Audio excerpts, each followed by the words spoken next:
আমি রয়েছি হাজরা মোড় কলকাতার, সেখানকার চিত্তরঞ্জন ন্যাশনাল ক্যান্সার ইনস্টিটিউটে।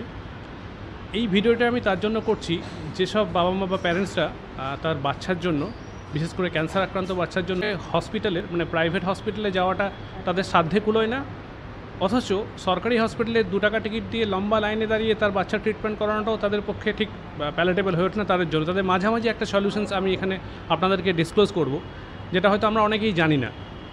চিত্তরঞ্জন ক্যান্সার ন্যাশনাল ইনস্টিটিউট যেটা করছে সেটা হচ্ছে কি, এখানে একটা প্রাইভেট ওয়ার্ড চালু হয়েছে বাচ্চাদের যে ট্রিটমেন্টের জন্য, বিশেষ করে যেসব বাচ্চারা ক্যান্সারে আক্রান্ত। ডিটেলে আপনাদেরকে সবটাই বলবো, সঙ্গে থাকুন। সঙ্গে রয়েছেন পেডিয়াট্রিক হেমাটো-অঙ্কোলজিস্ট ডক্টর সুমন পাল চৌধুরী। স্যার, আপনি যদি আমাকে বলেন এখানে এক্স্যাক্টলি কী কী ধরনের ট্রিটমেন্ট আপনারা করছেন? আমরা এখানে বাচ্চাদের প্রায় সব রকম ক্যান্সারের চিকিৎসা করে থাকি। বাচ্চাদের প্রধানত 2 ধরনের ক্যান্সার আমরা ব্রডলি ডিভাইড করি। একটা হচ্ছে ব্লাড ক্যান্সার, আর একটা হচ্ছে সলিড টিউমার্স। ব্লাড ক্যান্সারের মধ্যে অ্যাকিউট লিম্ফোব্লাস্টিক লিউকিমিয়া, যেটাকে ALL বলা হয়, আর আরেকটা হচ্ছে অ্যাকিউট মাইলোব্লাস্টিক লিউকিমিয়া, যেটাকে AML বলা হয়। প্রধানত এই 2 ধরনের চিকিৎসা এখানে হয়। এছাড়াও আমরা Hodgkin's lymphoma, non Hodgkin's lymphoma এবং তার যে বিভিন্ন রকম প্রকারভেদ, সব রকম ট্রিটমেন্টই এখানে আমরা করে থাকি। আমি প্রথমে যেটা দিয়ে শুরু করলাম সেটা হচ্ছে কি ট্রিটমেন্টের প্রাইসিং। কর্পোরেট হসপিটালে তো মারাত্মক খরচ, সেখানে তো পেশেন্ট এইখানকার আপনার যে পেশেন্টটা আসবে তারা যেতে পারবে না। সরকারি হসপিটালের সব ফ্রি, আপনারা বলছেন মাঝামাঝি জায়গার একটা ট্রিটমেন্ট কস্ট। এক্স্যাক্টলি কস্টটা কীরকম পড়ে? আমাদের এখানে সাধারণত বেসরকারি হসপিটালের যেরকম খরচ, তার থেকে প্রায় 1/3 খরচে, বা খুব বেশি হলে তার হাফ, এই খরচে আমরা সমান মাপের ট্রিটমেন্ট আমরা এখানে দিতে বদ্ধপরিকর।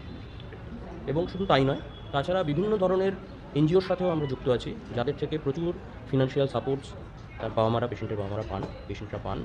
এবং আমরা বিভিন্ন জায়গাতে অ্যাপ্লাই করি, যেমন যদি আমাদের দেশের পেশেন্ট হয় সেক্ষেত্রে প্রধানমন্ত্রী এবং মুখ্যমন্ত্রীর যে ফান্ড আছে সেখানে আমরা অ্যাপ্লাই করি, এবং মোটামুটি 3 থেকে 4 মাসের মধ্যে আমরা সে ফান্ডগুলো পেয়েও যাই। আমার সঙ্গে রয়েছেন আরেকজন paediatric medical oncologist doctor Suman Poddar. Sir, আপনি যদি আমায় একটু বলেন যে স্যার তো অলরেডি একটা কভার করলেন, বাকি কী কী ট্রিটমেন্ট আপনার এখানে করছেন? অ্যাপার্ট ফ্রম লিকুইড ম্যালিগন্যান্সি, আমার কলিগ এগুলো এক্সপ্লেন করেছেন। আমরা যত রকম বাচ্চাদের age of the infancy to the age of the 16 years আমরা যত রকম solid tumour, apart from the liquid malignancy, সমস্ত সলিড টিউমার করছি। আজকে এই ভিডিওটা আপনাদের কাছে করার একটা কারণ রয়েছে। সেই কারণটা হচ্ছে কি, আমি গত মাসে এক বাংলাদেশি ভদ্রলোক, উনি খুলনা থেকে এসেছিলেন ওনার মেয়ের চিকিৎসা করাতে, বাচ্চা মেয়ের।